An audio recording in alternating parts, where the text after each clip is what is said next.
Sabe aquela sensação de passar horas e horas estudando, sentindo que tá com tudo na ponta da língua, e aí, na hora da prova, dá aquele branco total? Pois é. É uma das piores sensações que existem, né? Super frustrante. E o pior é que isso é super comum. A gente se esforça, vira à noite, se dedica, mas na hora H parece que a informação some, evapora da cabeça. Bom, vamos entender isso melhor. Pensa assim, é como tentar encher um balde todo furado. Não importa quanta água a gente joga ali dentro, a maior parte simplesmente vaza. É exatamente isso que acontece quando se usa um método de estudo que não funciona.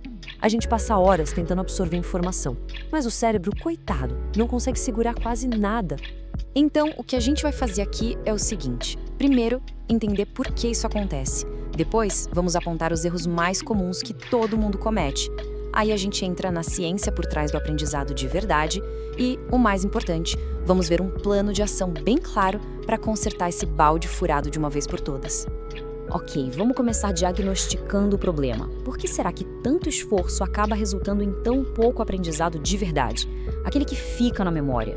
Olha, a resposta quase sempre está nos métodos que a gente usa. E o mais irônico é que, muitas vezes, as táticas que parecem fazer mais sentido são, na verdade, as piores. Vamos dar uma olhada nas 3 principais. O primeiro erro, e talvez o mais clássico de todos, pegar o marca-texto e sair grifando tudo para depois reler o material umas 500 vezes. Parece que está adiantando, né? Dá aquela sensação de familiaridade com o texto, mas na real é uma falsa sensação de segurança. E olha, os números não mentem e são bem chocantes. Pesquisas mostram que depois de uma semana relendo um capítulo, a gente esquece cerca de 90% do que leu. 90%? A retenção é mínima. E aqui tá o pulo do gato. O nosso cérebro tá só reconhecendo as palavras. Ele não tá memorizando de verdade. Sabe, reconhecer é passivo. É tipo, já vi isso aqui antes. Agora, memorizar é conseguir puxar a informação da memória do zero, sem nenhuma cola. São 2 coisas totalmente diferentes. O segundo grande erro, esse é o famoso deixar tudo pra véspera. É a mesma coisa que tentar socar um monte de roupa numa mala que já tá explodindo. Sabe, não cabe e o que entra cai pra fora. Pode até quebrar um galho por um dia, mas logo depois a informação some. O cérebro trata aquilo como se fosse um spam, sabe? Algo sem importância que não vale a pena guardar. E o terceiro erro é o estudo passivo, que é basicamente só ler, assistir a uma aula ou ouvir uma palestra sem fazer mais nada. Pensa bem, alguém consegue aprender a nadar só lendo um manual? Claro que não. É a mesma lógica. Se a gente não aplicar, não se testar, não tentar ensinar, quase nada vai ficar na memória. Tá. Então, como é que a gente sai desse ciclo vicioso? A resposta está em mudar completamente a abordagem. E a pirâmide de aprendizagem mostra exatamente como fazer isso. E é aqui que a solução começa a aparecer. Dá uma olhada na diferença brutal nas taxas de retenção. Lá na base a gente tem os métodos passivos, como ler e ouvir, que retêm só de 10 a 20%. Mas olha o salto que dá quando a gente se torna ativo.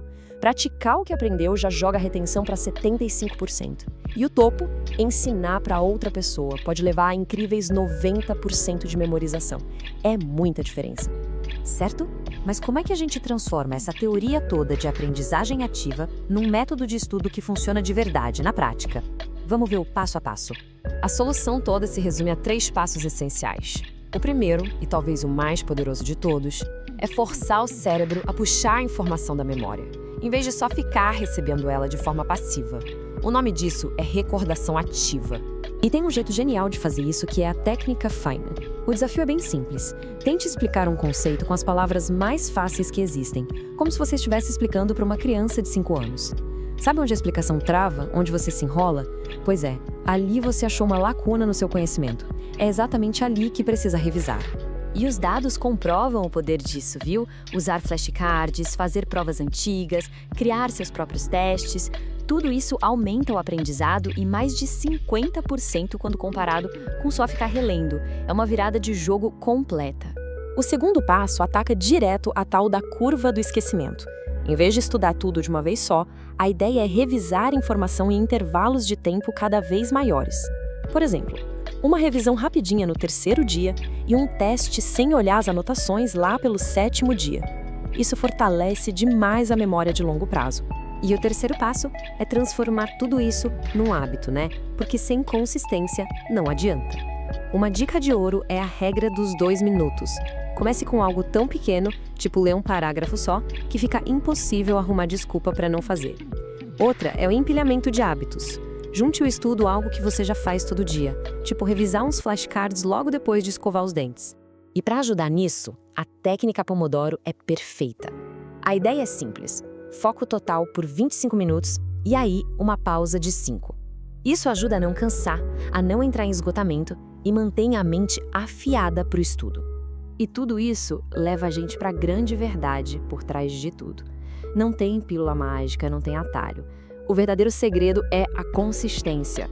O ponto-chave é o seguinte: não adianta ter a melhor técnica do mundo se ela não for usada com consistência. São os pequenos esforços, dia após dia, que se somam e constroem um conhecimento de verdade, profundo. Algo que aquela maratona de estudo na véspera da prova nunca, jamais vai conseguir fazer. Afinal, conhecimento sem ação não serve para nada, né? Então a pergunta que fica no ar é: qual desses pequenos hábitos dá para começar a aplicar hoje? Esse é o primeiríssimo passo para parar de encher aquele balde furado e, finalmente, começar a construir um reservatório de conhecimento que seja sólido e que dure para sempre.